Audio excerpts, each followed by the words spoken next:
కొణిదల పవన్ కళ్యాణ్.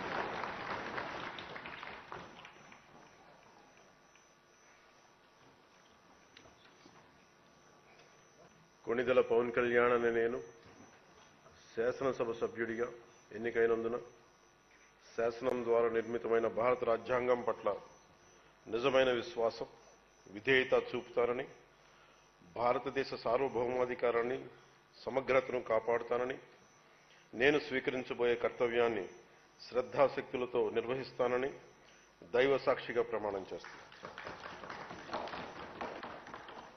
ఆంధ్రప్రదేశ్ శాసనసభ సభ్యుడైన కొణిదల పవన్ కళ్యాణ్ అనే నేను సభా నియమాలకు కట్టుబడి ఉంటానని, వాటిని అనుసరిస్తానని, సభా మర్యాదలను పాటిస్తానని, సాంప్రదాయాలను గౌరవిస్తానని దైవ సాక్షిగా ప్రమాణం చేస్తున్నాను.